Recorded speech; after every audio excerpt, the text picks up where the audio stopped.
Okay, hang on for 1 second. Weird. Hey, sports fans, Coach Nick here, and welcome to B-Ball Breakdown, the live show coming at you as always on a Monday, and always joined by Andrew Combo Sal to discuss the latest and the greatest in the NBA. So, Combo, how's it going today? It's going well. Crazy times in the NBA. A lot to talk about. Is it that crazy? I suppose crazy is crazy. I don't know how we define that. Well, crazy is crazy, and a lot of crazy things going around the games and in the games, you know? Yeah. Well, let's get into it a little bit because we had a little bit of a kerfuffle, if you will, a little face-to-face, a little tete-a-tete between some prominent names in the NBA. Stephen A. Smith had a courtside seat. I suppose with all that money he's making now with this new contract, he can afford to sit courtside in the Lakers game. And we had LeBron James literally confront him in the middle of the game. I'm not sure we've ever seen that before. Do you remember anything like that in your memory? No, nothing like that. But we also haven't seen a lot of sons playing with their father in the NBA. So there's a lot of interesting situations going on. But I don't think either of them were in the wrong. I think Stephen A was doing his job, and LeBron felt like he was doing his job as a father. But I would say that LeBron did Stephen A a huge favor by doing that in public, because Stephen A had a lot to talk about, even though he went on his show and say, I didn't intend on talking about this, but then I found out it went viral and I'm going to talk about it. But if you didn't intend on talking about it, why would you talk about it for like 20 minutes on your show, 20 minutes on ESPN, 20 minutes somewhere else? Yeah, he was skipping to ESPN that morning, and the producers had the thumbnails and titles ready right when that happened. Right. And he did Stephen A big favor. And I don't really believe Stephen A saying that he didn't intend on talking about it. He was even name dropping the people. He was adding all kinds of information, adding some flair to the story. So from my perspective, LeBron did Stephen A favor there. Well, before we get to the actual confrontation and the result of that, although, yes, you have to imagine the second that LeBron does that, Stephen A is excited. He's like, wow. Stephen A feels like he's in the game now. Like, that's the closest Stephen A will get to being in the game. Okay. And he was right. He says later, LeBron could have texted him. So here's the question I have. I suppose LeBron is at the game. He sees Stephen A sitting next to the bench. He probably would like to confront him face to face, man to man. That's okay. He probably is a little bit worried that if the game ends, Stephen A might disappear, might leave a few minutes early, won't be around. So he's going to try and take advantage of the fact that he's still there then. I mean, this is the middle of a timeout. Like, this is not okay in reality. You can't do that in the middle of a game. We're supposed to be playing the game, focusing on the game, and that's it. But I suppose in his mind, he went through the possibility of him missing Stephen A and then didn't really want to, maybe didn't think about it at the time because it hadn't been in his mind. But when he sees him, because what we're going to share in a second is what Stephen A said. As far as we could pull apart, the last time he had talked about Bronny was like a month ago. And so it was weird that that much time has passed and he still feels like he's got to confront him face to face. So that was one part of that was a little strange to me. So, but I guess that must be the thought process. You know what I mean? Well, I feel maybe that he hasn't seen him since. Maybe that was the first time he's seen Stephen A in person. And now there's things coming out where LeBron was talking to Richard Jefferson, and they were lip reading what he was saying to Richard Jefferson. And basically what he was saying is he couldn't take it anymore when Stephen A said, I'm pleading with you as a father, stop. And that's where, from LeBron's perspective, Stephen A crossed the line. Fair enough. And you know what's happening? Something is happening with Twitter. Twitter was not working this morning. I don't know about you. But now I'm realizing it looks like StreamYard is not broadcasting to Twitter. And that's suboptimal. But let me see if I can solve that while we play this clip here. Let me see if I can get this going here. And let's go. Let's see here. What happens if I do that? Okay. So here's what Stephen A said originally. This is about a month ago, maybe longer than a month ago, about Bronny. The most recent thing I could dig up about Bronny. Here it is. I'm really, really trying to be as respectful as I possibly can be towards LeBron James. One of the top 2 or 3 players in the history of basketball, number 2 in my eyes. A treasure to the game of basketball that we should and will all miss when he is gone. I am pleading with LeBron James as a father. Stop this. Stop this. We all know that Bronny James is in the NBA because of his dad. The first game of the season, opening night, the Griffeys in attendance, father-son duo playing in an NBA game for first time, an absolutely positively wonderful story. And then reality sets in. Okay. Who's this guy next to him with the blue steel? Mad Dog. Oh, I don't know this guy, but He's why does he look that way? Why does he look that way? I don't know. I can't answer that question for you, but Okay. he's well known in New York through New York radio. He must love Zoolander, the movie. Anyway, I reconnected my ex account and it still does not want to go live. So something's going on with Twitter, unfortunately. But whatever. We'll have a nice, cozy chat with everybody on YouTube. But at any rate, so that's what he said, and he was trying to be respectful, right? But basically, it's he shouldn't be in the NBA, right? And I think that's what LeBron is upset about him, right? Or making it about LeBron and LeBron's own thing about LeBron being there. Is that safe to say? Well, I guess when he says I'm pleading with you as a father, it makes it seem like he's doing something so awful. Right. And that's interesting, right? Because it's not that awful. He's not abusing anybody. That's what I'm saying. Like if somebody said to you, Coach, like I'm pleading with you as a father, no matter what you were doing, and you knew it wasn't bad. I mean, it was getting your son into the NBA. I mean, that sounds pretty good. That sounds pretty good to me. Stop beating your son, like that's what you would say, something like that, right? Or stop cheating on whatever. Anyway, so the point being is, this is simply like, yes, he's giving his son an opportunity. I mean, here's the thing: like, there's no question that LeBron should still be like in college, but I'm also interested in the sense that I went through a bunch of the clips in the G League because now everyone wants to, and I was thinking about doing a video. Maybe I'll just do this as the next video.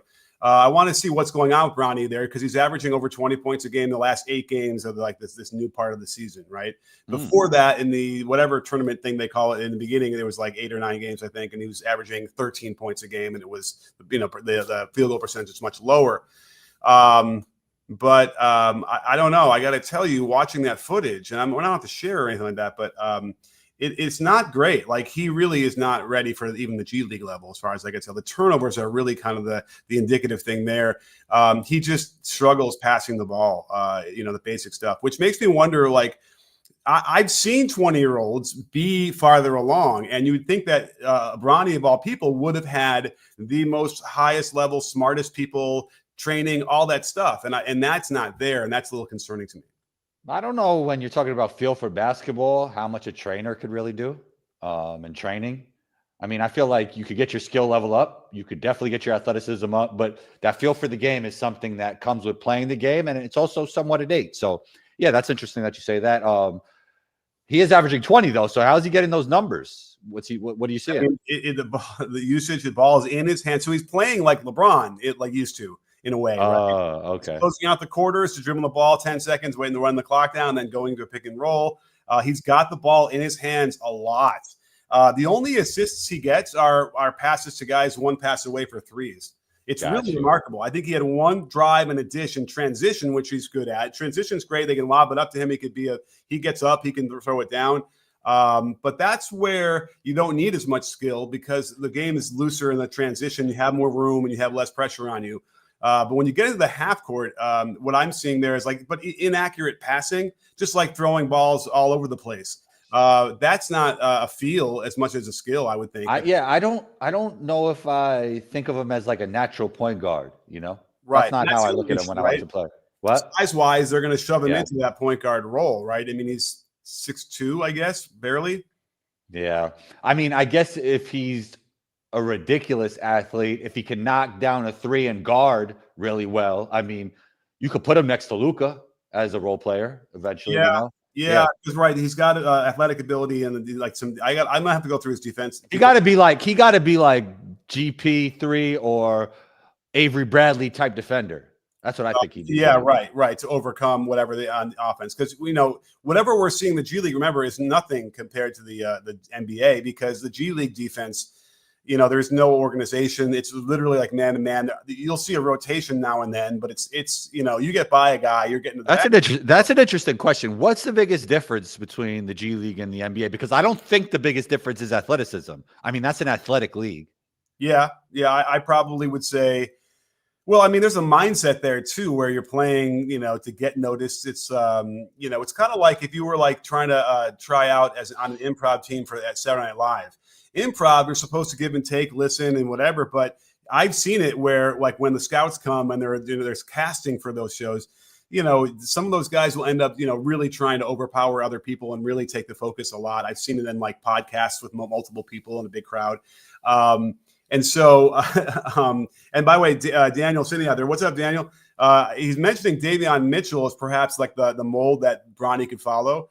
But I mean, that's basically the GP3, Avery Bradley, Davion Mitchell. Davion Mitchell is a savant getting around screens. Like, yeah, but he's ridiculous. Offensive game. You know what's funny? It hasn't really translated as much in the NBA, and I'm shocked because coming out of college on that team, he could do everything. He could shoot off the dribble. His handle was tight. Like he could pass. I would like to know exactly what's going on with that. I think he's quite gotten more. If I had to guess, it's that he probably gets more comfortable the higher usage he has, right? And then when you're in the NBA, you don't really get that as much. Yeah. Let's just do this. I'm feeling feisty today. So here's something where it says, I'm going to go out on a limb and guess that, and they put Coach Nick in quotes, will find a way to slight LeBron, blame LeBron, or anything in between, just a hunch. Okay, this is interesting. Let's talk about this. Why is my name in parentheses, or not parentheses? Why is my name in quotes combo?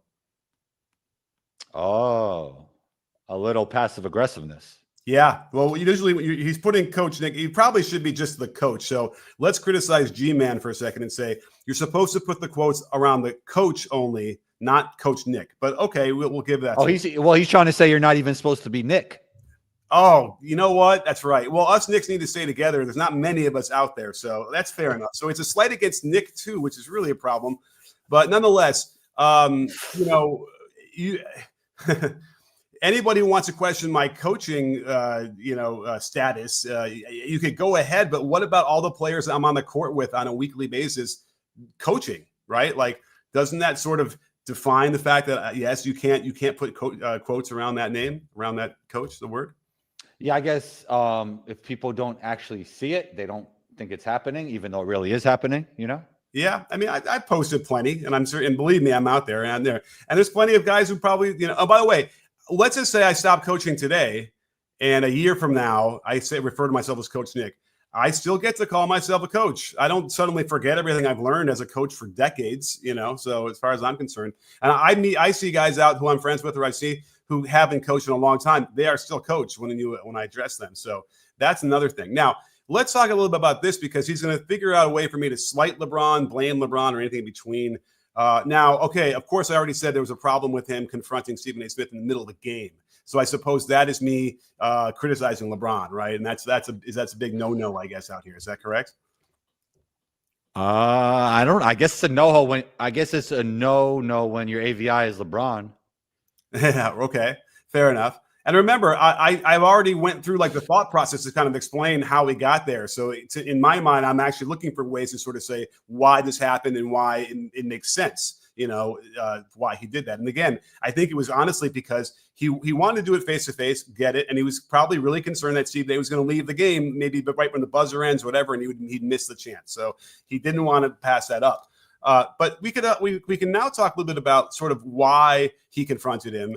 Because, so a father wants to protect his son, right? And he's upset with the coverage of his son. He's upset with Stephen A. saying he's not ready. We lost Andrew. Combo, are you there? Oh, well, maybe he's upset with what I'm saying. Let's keep going. I'm sure he'll be back in a second. So we have to kind of figure that out is whether or not, when you bring Bronny into the situation, you're pretty much going to have to accept the fact that there's going to be criticism and all sorts of things there. That sort of comes with the territory. He certainly is aware of that. And so it's just interesting to me that like it came out there so much later. But I get it. You want to protect your son. You want to, stand up for your son, whatever. But the bottom line is for whatever reason why Bronny is where he is, rather than still developing in a place, maybe just in the G League only. Let me ask you this. In Philly, he went to Philly, right? They flew Bronny out to play last month, and it went pretty poorly, right? Do you remember this? Oh, we lose. Combo still working to get there. Looks like you are muted on your own and yourself. You muted yourself, perhaps, Combo. So anyway, the question there is he didn't play well. It was a big national story, and JJ Redick had to address it to the media afterwards. Can you hear me? I can hear you. Great. So the question is whose decision was it to bring Bronny out there and play against Philly? Do you think that was JJ's, or do you think it was LeBron's decision? Man, that's tough. I have no idea, man. Okay. Because again, remember, that was a special thing where Bronny doesn't always, I don't think he always travels with the team, especially on East Coast stuff, but they brought him out there. It was a back-to-back. So they were probably talking, thinking, man, we need to get a rest for some people. Let's get some energy in here and we'll try. That's what JJ was saying. But I don't know. I wonder if JJ would have been the guy who's like, yeah, let's fly Bronny out here and let's have him play, because you throw him out there, he'd probably landed that day. That's really hard. I think what happened was he was playing well in the G League or showed flashes in the G League, and a lot of guys were out with injuries.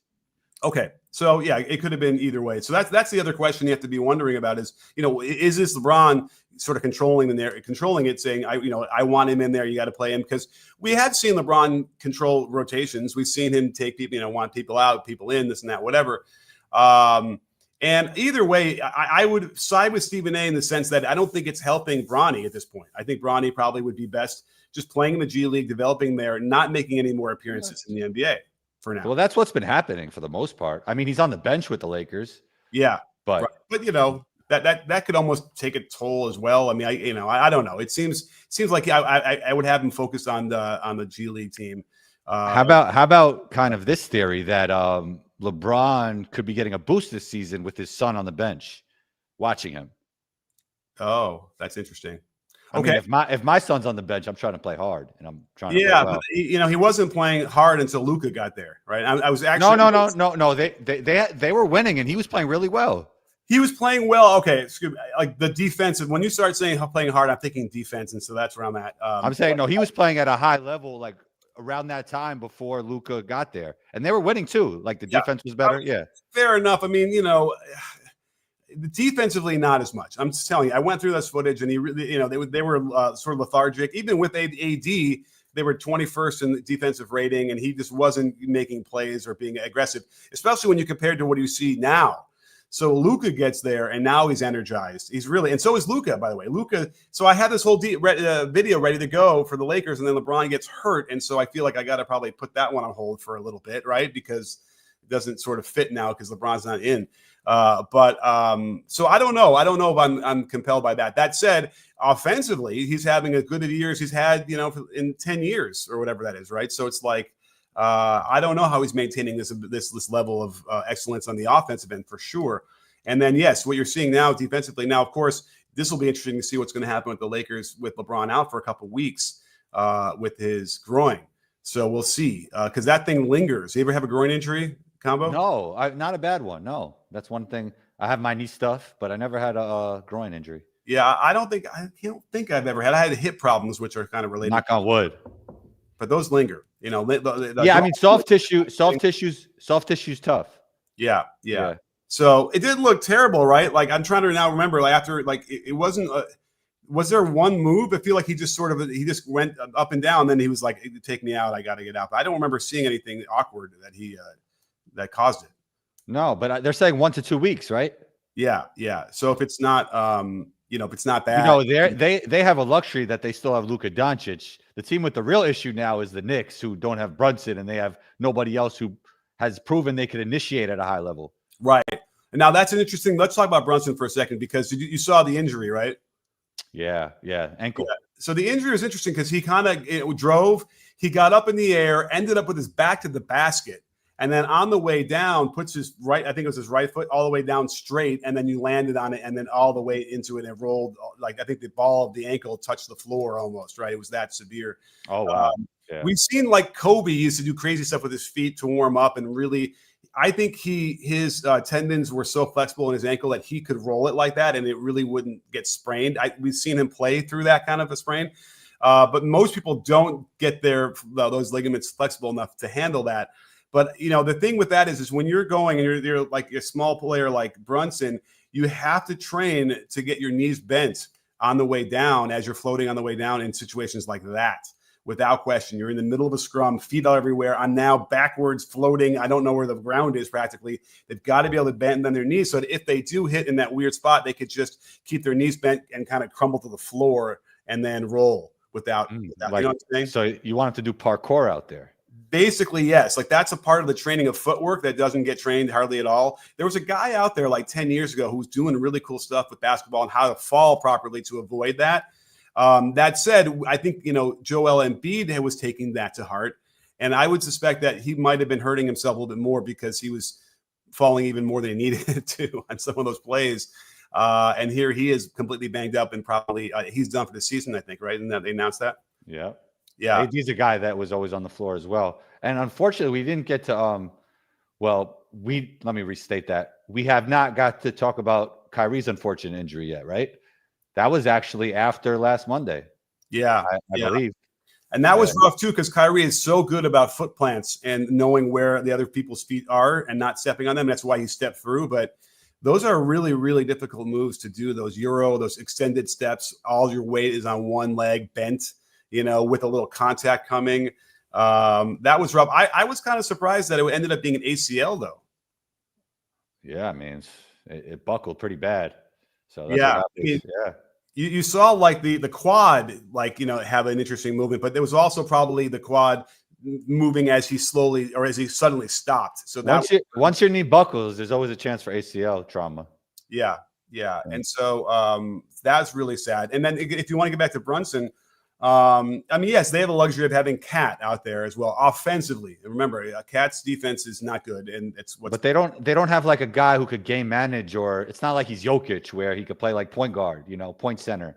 It's not really him. So Mikal has to step up big time, and then maybe they give Tyler Kolek some minutes. But I hear they're starting McBride at the one, who's not really naturally a point guard. So yeah, I mean, it's going to be a tough time for the Knicks, and it's going to be interesting to see how they survive. Absolutely. Yeah, they need someone who can kind of run their offense, especially when you're so used to a guy doing as much as Brunson. And you take him out and they get lost. They don't know how to run their offense anymore. And that's why you want to not always rely on a guy like that so much, especially during the regular season. So, and granted, it was a freak accident, so it's not like it was, Tibbs. I mean, we could always, blame Tibbs for playing guys way too much anyway. But that was just one of those things. And I don't know if he's coming back, right? They think he might be out for the rest of the season. 2 weeks to the rest of the season. Yeah, I mean, those ankle things are bad, and especially for him who needs that ankle elasticity and explosion. That's a problem. Oh, I was going to say something about that. About Mikal Bridges. His jump shot's back to the way it was at the beginning of the year. It's terrible. It's like a two motion over his head, pause. I think he's shooting like about 20% in the last 10 games from three. Which game were you watching? The last whatever game I was. It's just the last game I was watching. I went through his frame by frame. And versus the Lakers or the Clippers? Probably the Clippers. I think was the game. Okay. Yeah. Wait, Brunson got hurt against the Lakers? Yeah, against LeBron. Yeah, it was the Lakers game I think I was watching. Oh, okay. Yeah. And so, and that's frustrating because remember we talked about it and then he kind of got it right? He was sort of getting a little bit smoother. It looked a little bit better, the 3-point shot for Bridges. And he's kind of reverted back to what we saw before the season, somewhere closer to that. And that's going to be a problem. They can't get him unlocked more from three because there's no spacing. Now that said, Brunson's the guy who needs the space. So without the spacing, does it matter anymore? I mean, teams are going to pack that pain. They'll probably play more zone. Now, Tibbs got thoroughly outcoached in that Lakers game. One of the things I was going to do on the Lakers defense was they were doing a novel approach where they were guarding Josh Hart with Jackson Hayes. Yeah. And then they were guarding Cat with LeBron. And then Luka was on somebody. Now, what that basically let him do is Jackson Hayes could ignore Josh Hart, another guy who's struggling for the shot. This is a trend in the NBA. Not only the Lakers are using this; a lot of teams are using this. Fair enough, but it looked like Tibbs didn't know what to do. They could not figure out how to get because they wanted the Brunson to go at Jackson Hayes. but they couldn't figure out how to make that matchup work. Like they would try and set a screen with Josh Hart, but then it would be part of a double ball screen, like almost every time. And so Josh Hart, would flare and Jackson Hayes could stay with him, and it's the other guy who would switch on to Brunson. So, that caused all manner of trouble for the Knicks on their offense. They were having a lot of problems. So that was one of those things where Tibbs was not ready for that adjustment, or couldn't come up with anything better, and that's a problem too. And now without Brunson, I worry about what they're going to do. And I also worry about their offense in general, which has been kind of uninspired or not very clever this year. So all those things lead up to a problem. I wonder what the Knicks schedule looks like, because perhaps they have a reprieve. Do we know? I mean, they play the Celtics later in the year, but their strength of schedule is somewhat average. Okay, that's why you're here. Give me that information. But let's look real quick. Here are the next two games: the Kings, Blazers. Okay, great. Those are easier ones. Although the Kings are still around a little bit. The Warriors, that's tough. Heat. The Kings lost last night on a Kawhi Leonard game winner. Roll. It looked familiar. Then they play the Heat. They play the Spurs. Okay, without Wemby. Then they got Charlotte. Okay, and then Washington. So they have an actually easy schedule for the next bunch of games. Mavericks will be easy. And then they play the Clippers again. So their rest of their season looks pretty good as far as strength of schedule. So they got to just kind of get through that. They're locked in pretty well to where they're going to be in the standings. Let me see here. The Knicks they're in third and they're not moving. They'll be able to keep that third spot, and then it's a question of who they're going to play. The Pistons are in sixth right now. That's who they would play, and they could beat them. And then let's see, the third, sixth plays the first, right? Yeah, no. Plays 2 and 7, so that would probably be the Celtics. So they'll they can get to the second round. They're not beating the Celtics. Do you think in the playoffs? They are not beating the Celtics, and I know everybody was talking about one of the keys, Mitch getting back, me included. But I started thinking about it. Right, the Celtics with 5-out spacer with guys like Horford and Porzingis that could stretch it out to 3. How much of a difference does Mitch really make? I mean, he's not running those guys off the line. I don't know what this team could do against the Celtics offense defensively, especially, I'm not the biggest defensive rating guy, but this Knicks defensive rating is not clearly good enough for them to win a championship at this point.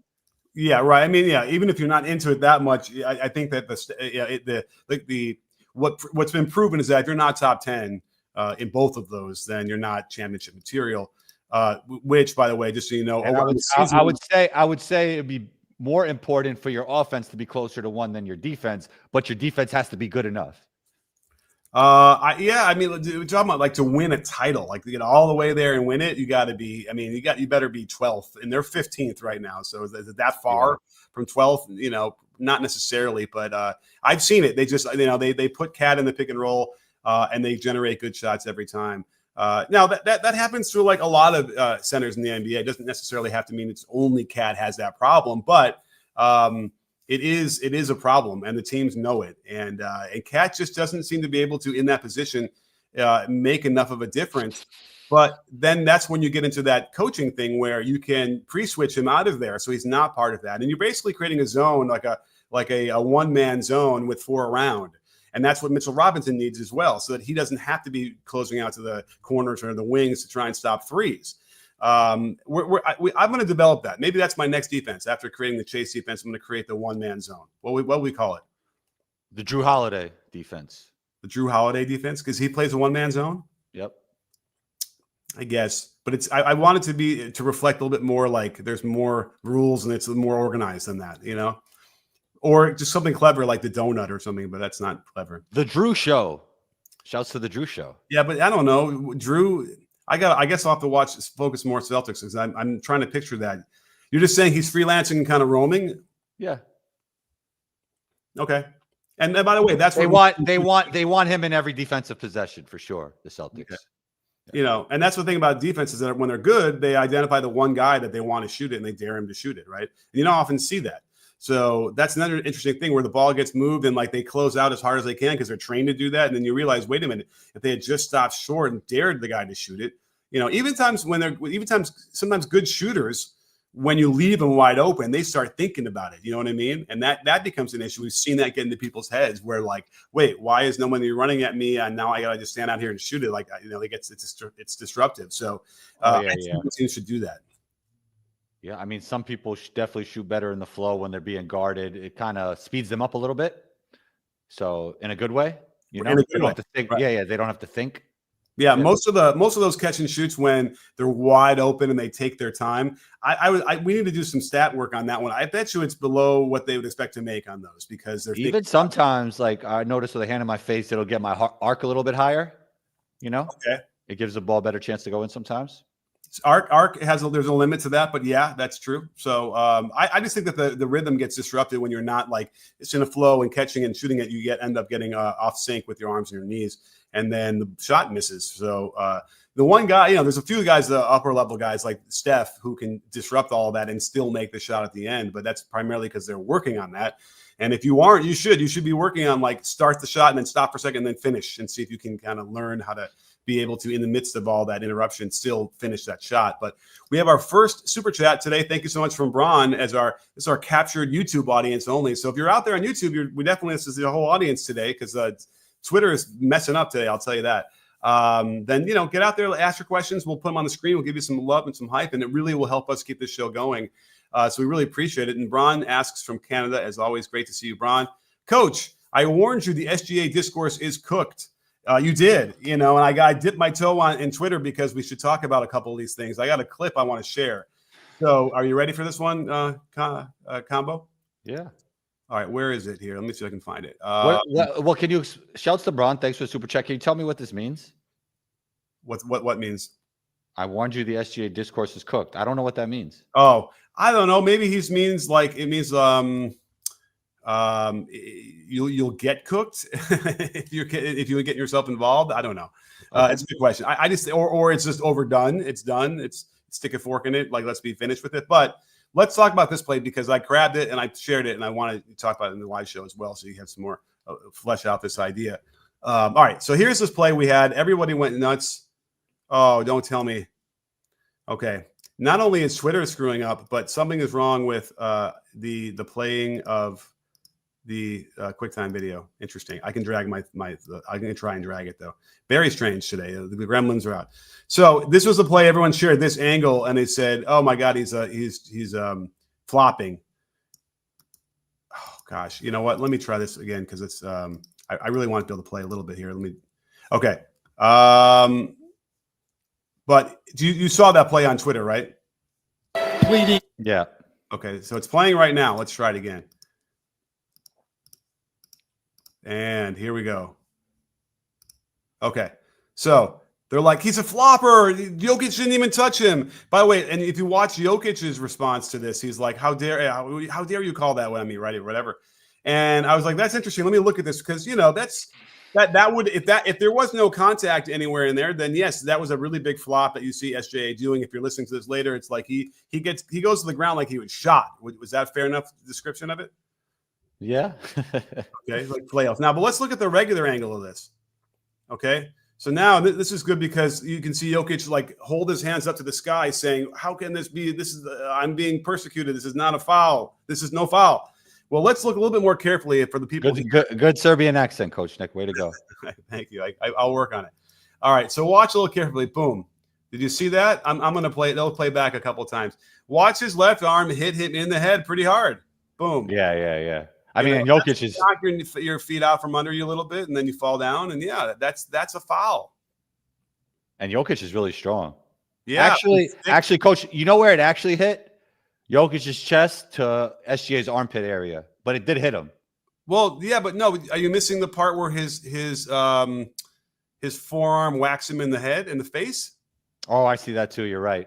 Yeah. So okay, and you can see his neck, move back too in that respect. So yeah, the key here is that people missed it, right? And by the way, I had shared a Tatum travel.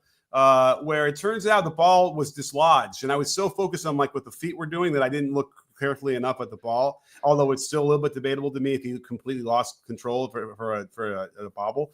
But someone pointed that out. I'm like, oh man, that's a great point. Like I totally missed that, and so I was trying to correct that and respond to everybody. But on this one, they share the one angle where you can't really clearly see the contact to the head, which is clear. And then it solidifies. Now everyone hates SGA. They think he's a flopper. They already thought he was a flopper anyway. I did the video not long ago where I had to show those are all legit fouls. Those guys were reaching in, hammering him, hacking, pulling out his arm. They just can't guard him. Yeah. And that, by the way, that's what's the worst part about all this, because let's get into the MVP conversation, is the reason why you have to foul him and you have to get your hands on him like that is because he's unstoppable anyway. He's that good, right? Yeah. Yeah. He's that good, and he's a big guard. He's big, but he's skinny, but he's strong, and then he can elevate and he can sidestep. I'll tell you what is an easy way to put it. He has a very unique cadence to his game. Right. Yeah. So I kind of got this as far as wait, what was the thing? I got another one we'll talk about in a second, and I'll put on the screen. But as far as when you watch the skill level of him being able to score and from anywhere on the floor, it is so remarkable to me as a scorer that we haven't seen. As far as I'm concerned, he's one of the best scorers we've seen in the NBA. Well, yeah, especially since the three-point shooting has been better, even though it wasn't better against the Nuggets, even though he still had 40, the three-point shot was the missing link, and he's a three-level scorer. Like, he's really good in the mid-range. He has every kind of finish you could think of. He plays with a unique cadence. I mean, he could shoot, catch, and shoot if you need him to, even though that's not a main part of his game. Like, he really does everything as a scorer. Exactly. And so it's like, I get it why you feel like, well, we really got to do something. I got to keep my hands on his hip and hold him back, whatever I can do, get away with, whatever. Yeah. But that's what plays right into his game, because now, great, you want to do that, and you think that's going to help stop me. I'm going to pull, and you're going to end up whacking me across the arms. And whether or not they give him the shot or not, I won't even argue that. Like, if you want, because everyone seems to say, well, okay, we're not arguing it's a foul. This shouldn't be a shooting foul. I'm like, all right, fine. Then call him on the floor, and then after 5, he'll get free throws. It's like, whatever. He doesn't, you know what I mean? That doesn't, I won't argue with that. Whatever. The bottom line is, the rule of the rules, the defenders are being bad defenders. They're putting themselves in terrible positions, and they're fouling. He's that good. Now, we talk about Jokic. I don't even know if you can compare these two, right? Their games are as different as can possibly be. So and by the way, Jokic, what he does scoring wise is a thing. But it's equally impressive what he does with passing, which is not really what SGA is doing. He has the ball in his hands a lot. He'll get some assists that way, but he's not like creating layups for his teammates like you see like the Magic Johnsons or the Jokic's do, right? It's not the same. So, and meanwhile, Jokic is having an all-timer as well. Can we just do a co-MVP? I think Jokic is the most valuable player in the NBA.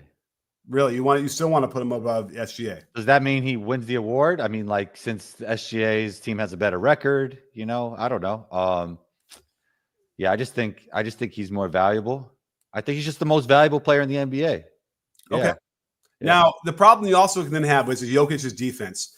And I asked the question in an innocent way on Twitter, like, where is everyone getting their opinion of his defense from? I mean, because remember, individual defensive metrics and analytics are woefully inaccurate and don't tell enough of a story. So I'm always. I think he's good. I think he's a good defender. I watched him play in Paris, and he was pretty good. I know that's international play is different, but I was impressed by his defense. Yeah, and by the way, like, if I see a guy who's like over and over and over again struggling defensively, then I might go check to see. Okay, well, does that indicate that in the numbers as well? But I think Jokic picks and chooses when he's going to play his defense. Right? There are times he's trying to save fouls, he doesn't want to risk. But there are other times when he can make a lot of defensive plays and be a real impact player on that end. And so I don't think that whatever this defensive thing is because he's a bad defensive player. I think it's because he's picking and choosing his spots, and which is another thing because, SGA is a good defensive player as well. He might pick and choose his spots a little less, so he's maybe playing more defense more often. But I'm not so sure you can use the defensive part to put to vault SGA over Jokic. So the only thing you can probably use for Jokic in my mind would be the passing, which is a very, very compelling argument, right? Like the passing thing. Well, another argument is he's averaging a triple-double. He just had a 30-20-20 game. And if you do want to look at the analytics, he's having one of the greatest offensive seasons ever statistically and analytically. Right. And then also be having one too, right? It has to I think so, especially for a guard. Yeah.